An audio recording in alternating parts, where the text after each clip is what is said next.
A land of secrets and blood. Long before the city of Black Hollow was founded, the land where Ravenwood Park now lies was a place of dark mystery. The old villagers whispered of a cursed burial ground buried beneath the soil, a place where the bones of victims of plague, violence, and despair rested unclaimed. The land was said to be alive with restless spirits, waiting silently beneath the surface, watching, waiting.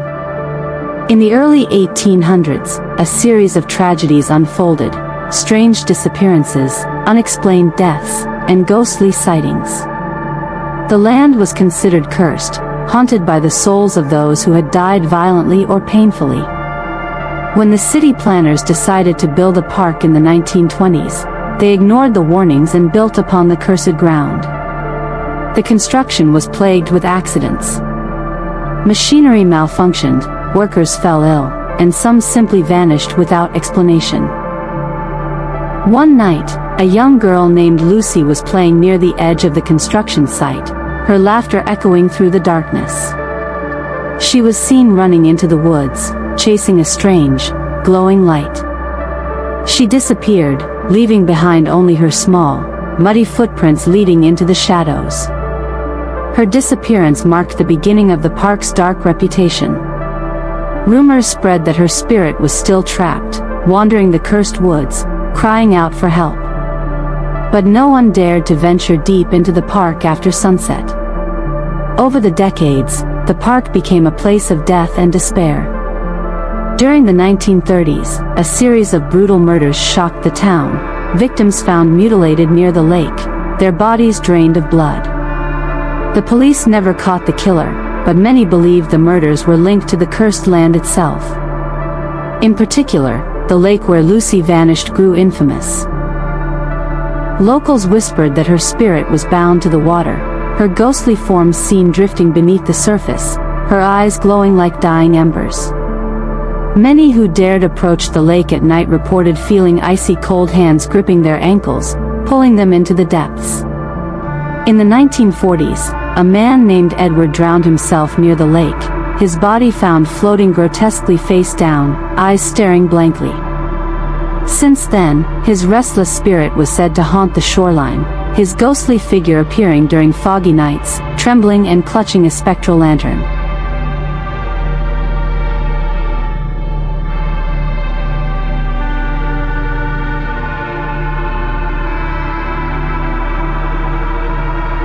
One foggy autumn night in 1963, two teenagers, James and Mary, dared each other to enter the park after dark.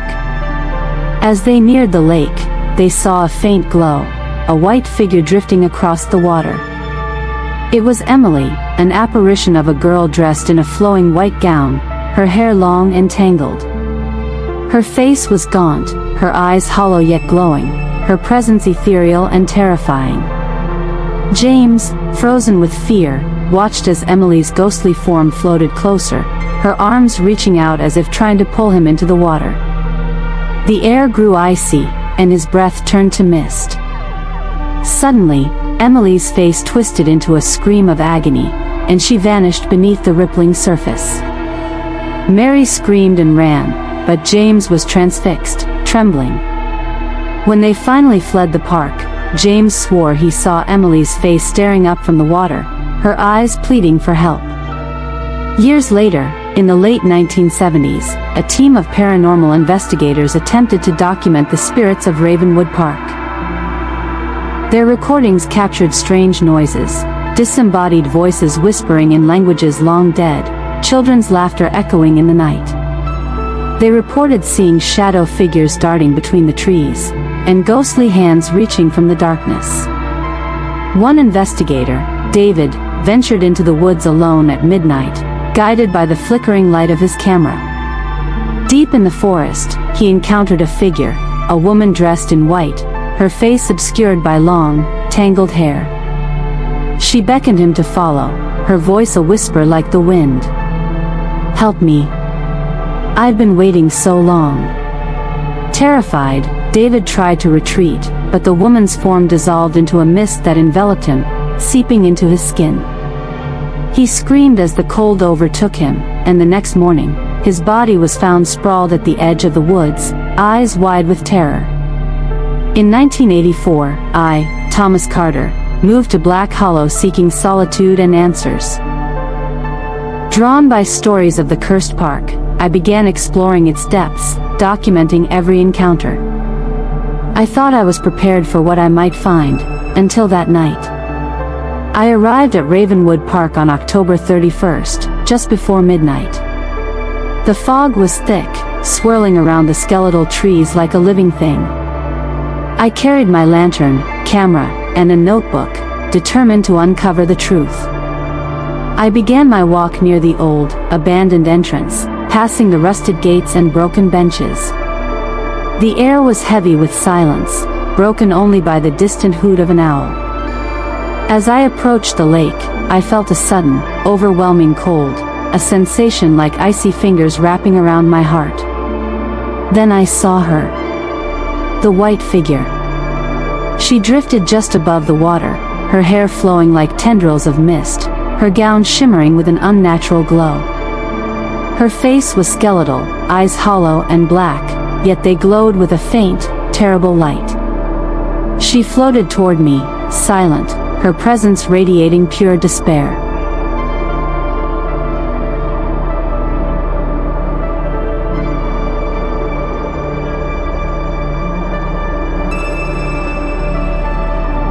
I froze, unable to move, as she reached out a translucent hand. Her fingers brushed my cheek, cold as ice, and I felt a wave of vertigo and fear. Then, as suddenly as she appeared, she vanished, leaving behind a lingering sense of dread. Shaken, I fled to the old observation tower, a decrepit structure on the park's outskirts. Inside, the air was thick with dust and decay. As I reached the top, the wind howled fiercely, and I looked out over the cursed landscape.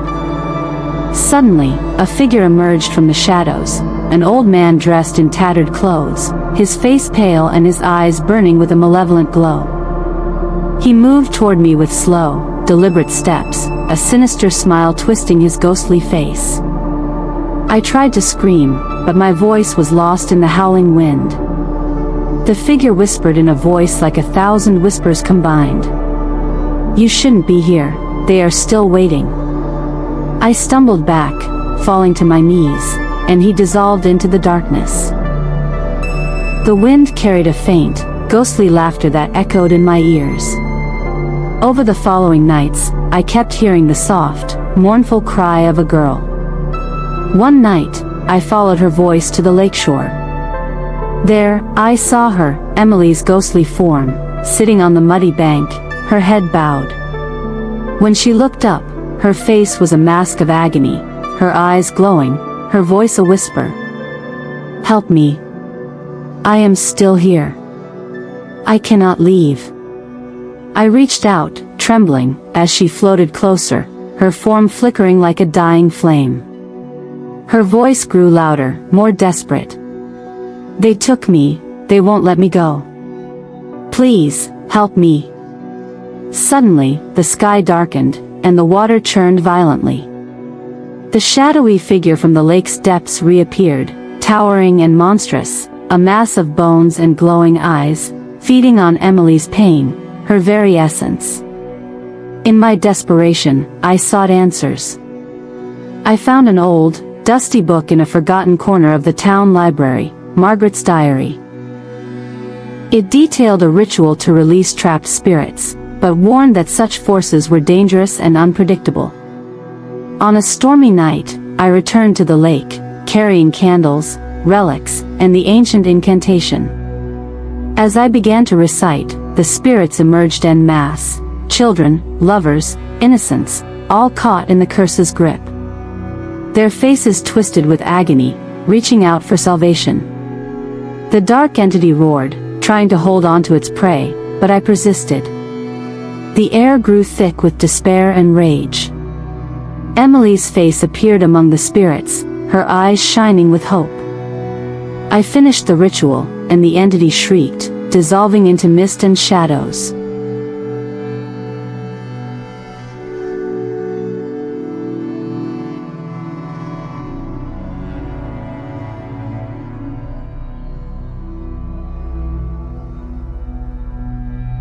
Even after the ritual, Ravenwood spirits did not fully vanish. The land remained haunted, and I was forever changed. My nights are plagued by visions, ghostly whispers, shadowy figures lurking behind curtains, and the distant sound of children crying. I often see Emily's face in my dreams, her hollow eyes pleading, her ghostly figure flowing like a river of white bones. And sometimes, if I listen carefully, I hear her voice, faint but clear.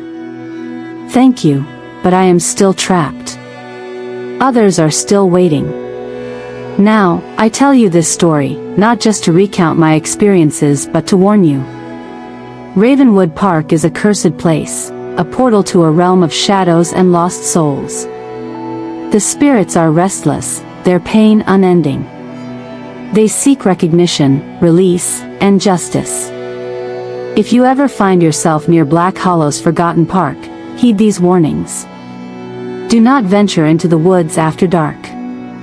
Listen for whispers carried by the wind, they are the voices of the damned. Beware of the flowing white figures beneath the fog, they are the spirits of the cursed. Never dismiss the faint cry for help, they may be calling you to join their eternal night. Because once you see Emily's glowing face or hear her desperate cry, your fate may be sealed. You may become part of the haunted landscape, another lost soul trapped in Ravenwood's endless night. And perhaps, one day, your story will join mine, told in trembling whispers, warning others of the horror that lurks beneath the surface, waiting patiently for the next unwary visitor.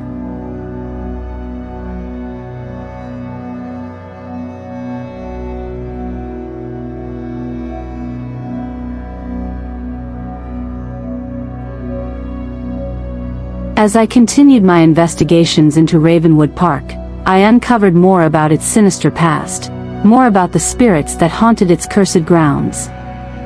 I learned from old, tattered records and local legends that many who died here were not merely accident victims but victims of violent, tragic deaths, murders, mysterious disappearances, suicides, all tied to the land's dark history. One chilling discovery was an old, bloodstained diary belonging to a man named Samuel, a construction worker who had been part of the original building of the park. Samuel's entries detailed strange happenings, ghostly figures staring at him from the shadows, unexplained cold spots, and an unshakable feeling of being watched. His last entry was particularly disturbing. "Tonight, I saw her again, Emily.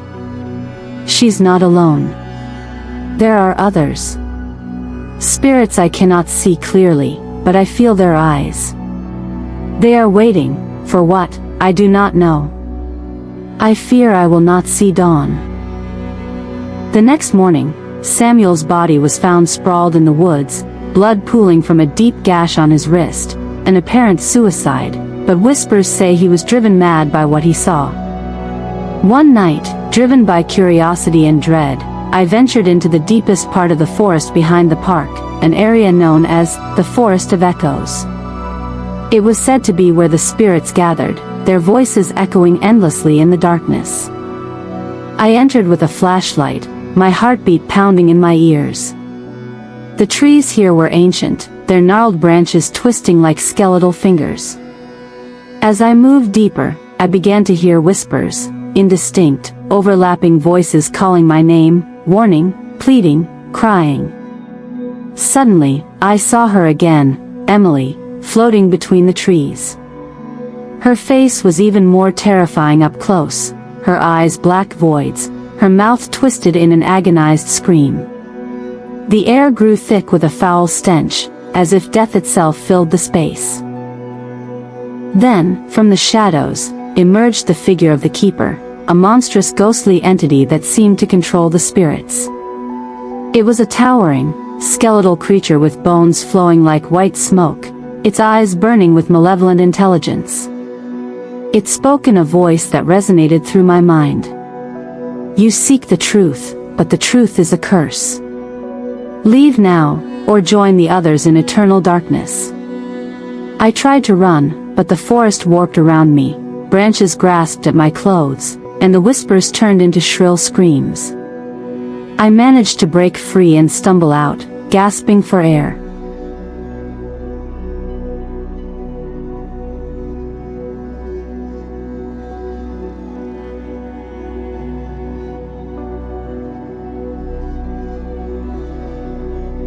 The more I learned, the more I realized the spirits of Ravenwood Park were not merely ghosts of the past.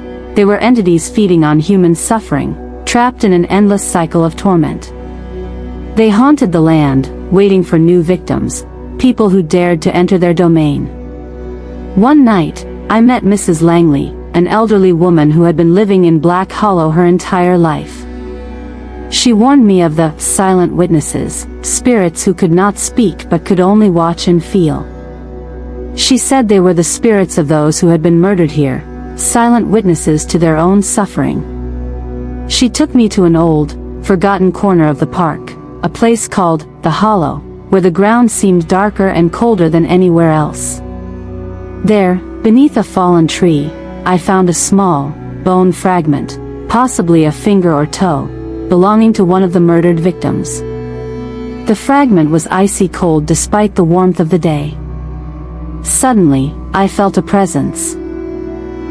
The air grew heavy, and I saw dozens of ghostly faces pressed against the darkness, their eyes glowing with pain. They could not scream or cry but only watch as I uncovered their suffering. In October 1984, during a particularly ominous night, a blood-red moon hung in the sky, an omen, many believed, of the impending unleashing of the park's full horror. That night, I returned to the lake with a camera and a crucifix, determined to confront the dark forces once and for all. As I stood at the water's edge, the water churned violently, and the ghostly figure of Emily reappeared, her face a mask of agony. With her, came the monstrous figure of the keeper, more terrifying than ever, its bones flowing like white flames, its glowing eyes fixed on me. The lake erupted in a wave of mist and bones.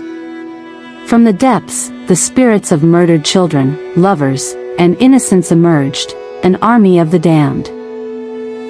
I began to recite the incantations from Margaret's diary, my voice trembling, desperate to free the souls.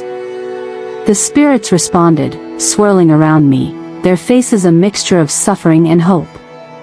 The malevolent entity fought fiercely, trying to drown out my voice, but I persisted. The night seemed to stretch into eternity as I challenged the darkness.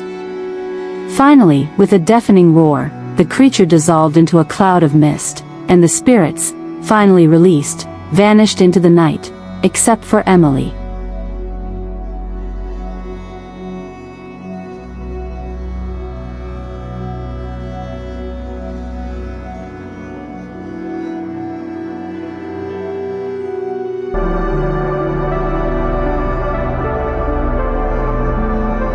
The night the curse was broken, I felt a fleeting sense of relief. But I knew better.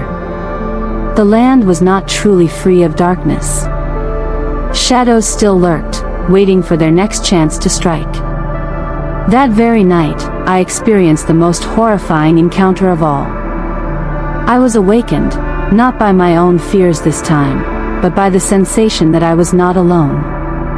Shadows crept across my room, and I saw Emily's face in the dark, her hollow eyes glowing with a terrible light. Suddenly, the entire room filled with an icy wind and the sound of whispers, dozens of voices crying out in unison. They were voices of the damned, trapped souls, pleading for release. A ghostly hand reached from the corner of my room, grasping for my ankle. I tried to scream, tried to run, but the darkness enveloped me, pulling me into a nightmare that lasted for what felt like eternity. I survived that night, but I was forever changed. I now know that Ravenwood Park is cursed, an eternal prison for spirits that refuse to rest. The land, the lake, and the woods are haunted by the spirits of those who suffered and died here, feeding on fear and pain. Every night now, I hear the whispers. I see the white flowing figures, ghosts of bones and lost souls, drifting silently beneath the fog. They are waiting for the next unwary visitor, the next brave soul to cross into their domain.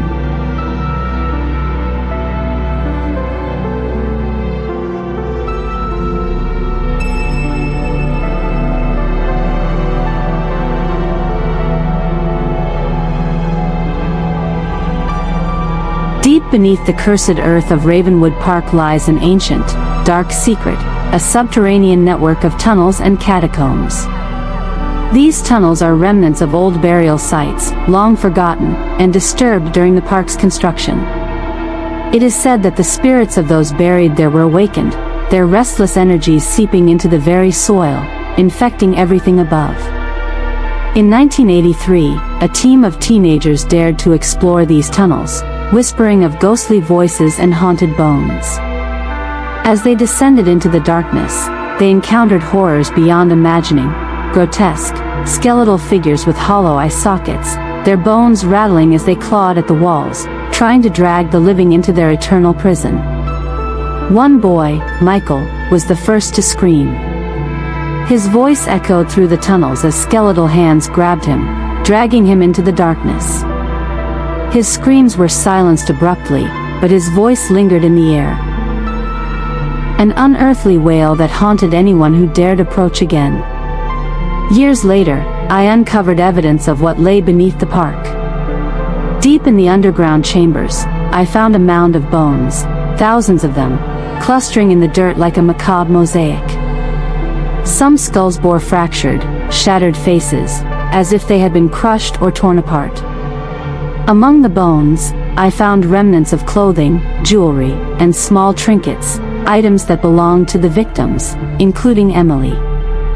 Her tiny, delicate bones told a tragic story, a girl murdered and tossed into the dark, her spirit cursed to wander forever. As I examined the bones, I felt an overwhelming sensation, a presence watching me. My lantern flickered, and I saw in the shadows, a ghostly figure of a girl, transparent and flowing, her white gown torn and stained with grime. Her hollow eyes stared at me with a mixture of pleading and fury. "You came too close," she whispered, her voice a whispering wind. "Now, you belong to the darkness." The lake at the heart of Ravenwood Park is the epicenter of its evil. Its waters are black as ink, swirling with unnatural movement.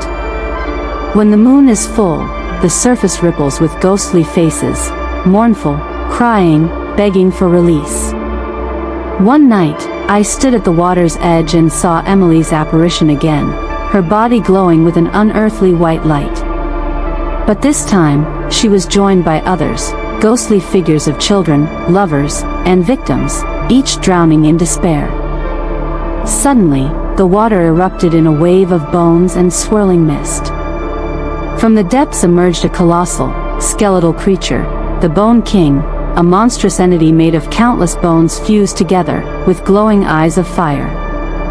Its bones clattered as it moved, its mouth opening to reveal jagged, broken teeth.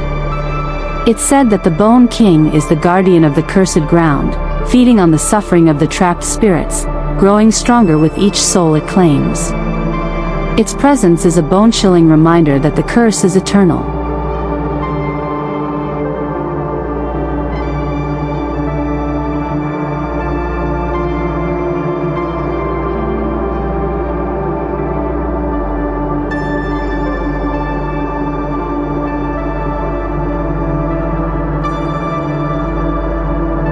Every night, I am haunted by dreams, visions of the past, visions of the future, and visions of pure, unadulterated horror. I see Emily, her face skeletal and torn, reaching out with ghostly hands. I see the skeletal figures crawling from the depths of the lake, their hollow eye sockets burning with fury. In my nightmares, I am often trapped in the underground tunnels, surrounded by bones and shadowy figures that claw at me, trying to drag me into the darkness. I hear their screams echoing, a chorus of endless despair. Sometimes, I wake up drenched in cold sweat, my room filled with ghostly whispers. I see the white flowing figures of bones swirling around my house, their hollow eyes peering into my soul. They whisper in languages long dead, their voices a chorus of endless suffering. One stormy night, I knew I had to confront the darkness once and for all. Armed with ancient relics, sacred symbols, and Margaret's diary, I returned to Ravenwood Park for what I feared would be my final night. The air was thick with fog, and the entire landscape seemed alive with malevolent energy. I made my way to the lake, where the water was churning and bubbling as if alive with fury. As I began the ritual, chanting the ancient incantation, I felt a terrible presence. It was the dark spirit, the source of all the suffering, a colossal, bone-choked monster with glowing white bones flowing like molten bones and bones of the fallen swirling in its form. Its voice echoed in my mind. "You think you can end this? You are nothing but a fleeting shadow in my domain. I feed on your fear. I feed on their pain. I am eternal." The water exploded into a maelstrom of bones and mist, and the spirit roared, a deafening, bone-shaking scream that tore into my soul. But I pressed on, reciting the incantation with every ounce of strength I had. The spirits around me, once trapped in suffering, responded. They swirled into a vortex of white bones and mist, their voices rising in a chorus of release. The monster shrieked, a sound of pure fury, and then, with a final burst of energy, it dissolved into the darkness, its bones shattering and scattering across the water like broken glass. The cursed land fell eerily silent. The water was still, the fog lifted, revealing a landscape scarred and broken. But the spirits, those that remained, were finally at peace.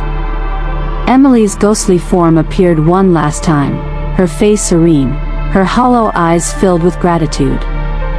But I knew better. The darkness was not gone forever.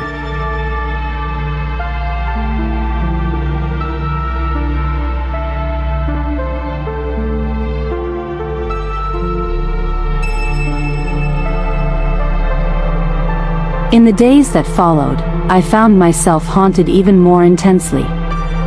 Shadows pressed against my windows at night. Ghostly bones and skeletal figures haunted my every step, phantoms of the past, lingering in my home. The whispers turned into screams, and I saw visions of Emily and the other spirits trapped in an eternal night, their suffering echoing through the void.